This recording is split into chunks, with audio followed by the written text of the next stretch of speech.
we read you are compared with George Michael. So, what is your relationship with the pop scene? Which are the artists you love the most? Yeah, I love a lot of artists in the pop scene, not in the pop scene.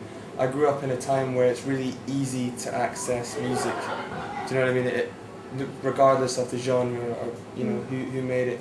So I take a lot of influences from big pop artists like Marvin Gaye and George Michael and stuff. But I have a lot of other influences. I love reggae music, like the Toots and the Maytals. I'm trying to get a reggae song on my album. It'll be quite interesting. I love hip-hop music. I love bass lines and things like that. So, if that answers your question. How did you approach to music? I want to say we've always just been good at music. It's probably the only thing we're good at, to be honest. So right from an early age, I had a desire to want to play music. In fact, I never really saw myself singing. Well, not that I didn't see myself singing. I just loved to write music and to play music. That's what I was all about. And singing came a lot later. It was about, I must have been 11, 12 years old when I first got my first guitar, thanks to my older brother Adam, and I started singing. So that was kind of how it all started for me, I guess. And I wrote I'm Not Mad, the single, when I was about 13 years old. So that was cool. So proud of me. I was a little bit scared on what my older brother would say, because it's his dream just as much as it's my dream. But I can't get him to shut up. He's so proud of me. He just goes on all the time. Max, he's going to come live with me at some point. He's going to move down. Maybe in the future you can play together. Yeah, hopefully. That'd be amazing. I'll get my little brother involved as well. Be like the Jonas Brothers. How's life in Edinburgh? So Edinburgh's amazing. I live in London now, and have done since I was 16. But it's a lot slower paced city than anywhere else I've been in the whole world. I think it's beautiful.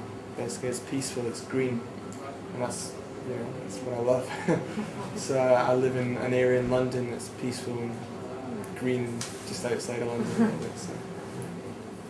My whole life has been around my hobby being music and me loving to do music, and then all of a sudden my whole life is music, and I love to do it.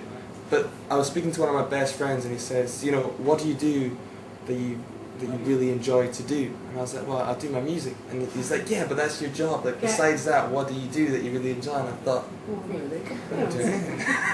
So I promise you guys, I'm going to start playing golf. I've not quite got around to it yet, and I don't have the time, but I'm Scottish, and I feel I should do some sort of sports.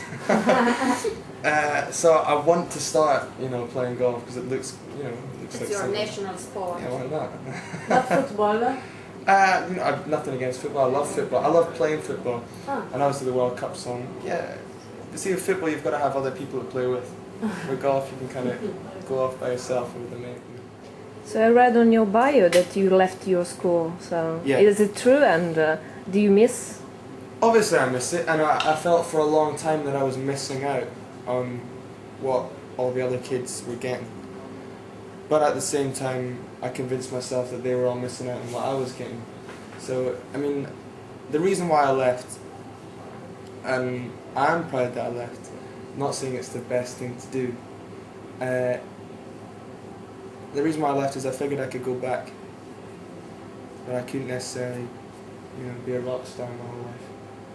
So that was the basis behind my decision.